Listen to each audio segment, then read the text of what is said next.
जय श्री श्याम। अपन इस क्लास के अंदर पढ़ेंगे रेलवे के द्वारा आए हुए अच्छे क्वेश्चनों का इस क्लास के अंदर डिस्कस करने वाले हैं। अपन अपना एनटीपीसी का CBD2 भी आने वाला है फरवरी में, उसके बाद में ग्रुप डी का भी है फरवरी में। तो अच्छे अच्छे क्वेश्चन जो रेलवे के द्वारा पूछे गए प्रीवियस ईयर के क्वेश्चंस, क्योंकि अच्छे अच्छे क्वेश्चन ही अपन यहाँ करेंगे, क्योंकि जो आसान क्वेश्चन होंगे वो तो अपन करने का यहाँ पे फ़ायदा नहीं। सभी स्टूडेंट उन क्वेश्चनों को तो सोल्व कर लेता है, ठीक है। तो यहाँ पर देखो कुछ क्वेश्चन अच्छे अच्छे क्वेश्चन अपन इस क्लास के अंदर रोज़ करेंगे। तो देखो क्वेश्चन है, क्वेश्चन पढ़ लेते हैं अपन। एक अपनी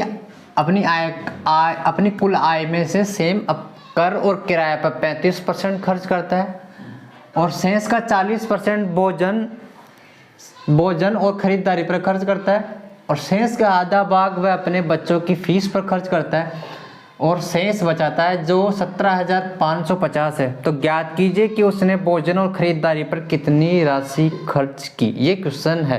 तो देखो क्वेश्चन को अपन सोल्व करने की कोशिश करते हैं। क्वेश्चन ना तो हार्ड मीडियम लेवल का क्वेश्चन है, उसको सोल्व करने की कोशिश करते हैं। देखो सेम है, कर और किराए पर 35% खर्च करता है। तो 35% तो वो किराया पर 35% खर्च कहाँ पे करता है? किराया पर और खरीदारी पर, ठीक है। उसके बाद में शेष का 40% वो भोजन और खरीदारी पर खर्च करता है। भोजन और खरीदारी पर 40% खर्च करता है शेष का।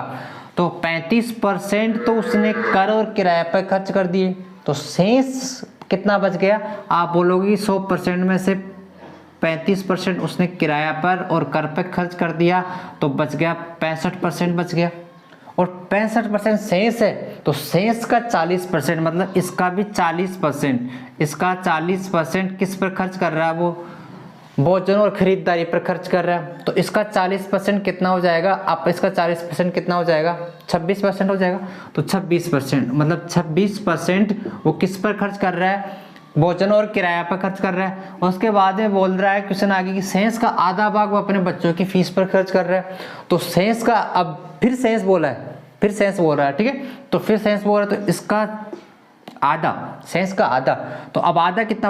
अब ये देख लो पहले कि शेष कितना बच रहा है। 65 बच रहा था, 65 में 26% वो किस पर? खरीदारी पर और भोजन पर खर्च कर देता है। तो शेष कितना बच गया? 65 में से 26 घटा देंगे, तो 65 में से 26 घटाएंगे तो कितना बच जाएगा? 39% बच जाएगा। तो 39% शेष बच रहा है। उस शेष का आधा मतलब 39 का आधा कितना होता है? 19.5। ये 19.5 वो किस पर खर्च कर रहा है? बच्चों की फीस पर, ठीक है। और आगे बोल रहा है कि और शेष बचाता है, मतलब अब इतना तो बच्चों की फीस पर खर्च कर देता है और आधा, अब आधा बच गया। तो आधा जो सेविंग है उसकी वो कितनी है? 17,550। मतलब अब 19.5 का मान कितना है यहाँ पे? 19.5 का मान है 17,550, 17,550। तो यहाँ से 1% का मान निकाल लेंगे, तो यहाँ से 1% कितना हो जाएगा?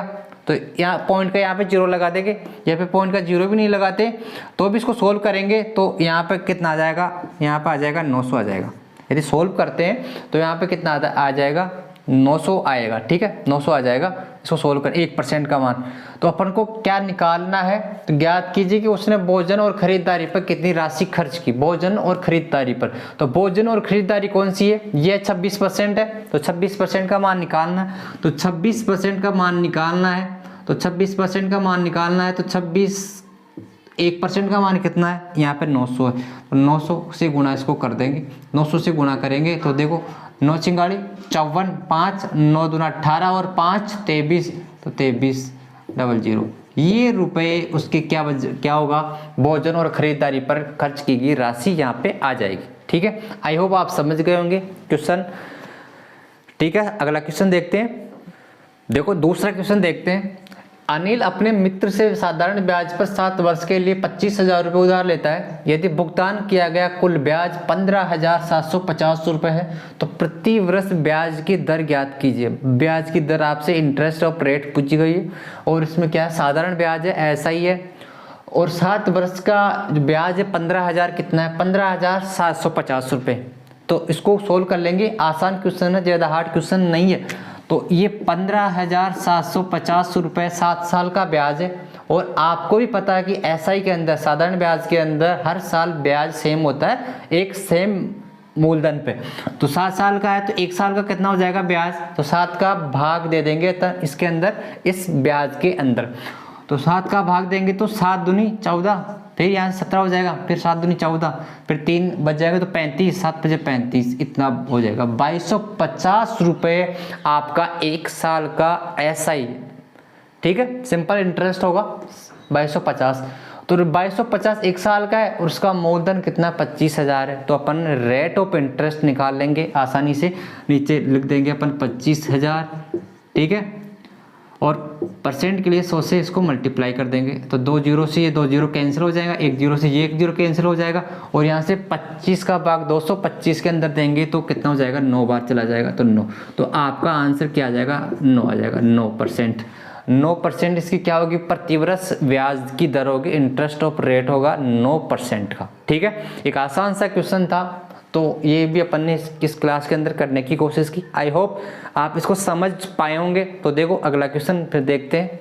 देखो अगला क्वेश्चन, तीसरा क्वेश्चन है, ये भी एक सीआई का है, चक्रवृद्धि ब्याज का है, कंपाउंड इंटरेस्ट का क्वेश्चन है। एक ठीक क्वेश्चन है, अच्छा क्वेश्चन है, कैलकुलेशन इसके क्वेश्चन के अंदर है। क्वेश्चन दिख छोटा सा है लेकिन थोड़ी सी कैलकुलेशन इसके अंदर है। ठीक है, तो देखो क्वेश्चन है कि 1,000 रुपये पर 1 वर्ष 4 महीने के लिए 5% वार्षिक दर से चक्रवृद्धि ब्याज ज्ञात कीजिए। आपको 1 साल और 4 महीने का सीआई याद करना है, कंपाउंड इंटरेस्ट ज्ञात करना है। तो देखो इस क्वेश्चन को सोल्व करने की कोशिश करते हैं। 1 वर्ष और 4 महीना है और रेट ऑफ कितनी है, 5% है। तो देखो इस क्वेश्चन को अपन आसानी से सोल्व कर सकते हैं वैसे तो इसको करते हैं। देखो 1 वर्ष और 4 महीना है तो 1 वर्ष का तो सीधा सीधा 5% इंटरेस्ट लग जाएगा। ठीक है, और अगले 4 महीने पर इस 5% का कितना लगेगा भाई, 4 महीना 1 साल का कितना होता है, 1/3 होता है भाई। 4 महीने 12 महीने का 1/3 होता है, तो 5% का 1/3 होगा तो 5/3% और लग जाएगा। ये तो ठीक है, ये तो 1 वर्ष और 4 महीने का हो गया, तो ये तो हो गया। ठीक है, उसके बाद के अंदर ये सीआई है, तो सीआई पर क्या होगा, ब्याज पर ब्याज लगता है, तो ब्याज पर ब्याज लगेगा तो 5% पर फिर इसका 5/3 लगेगा, तो ये और निकालना पड़ेगा। तो 5 पर 5/3 और लगेगा, परसेंट और परसेंट का नीचे 100 आ जाएगा। ठीक है, ये और लगेगा।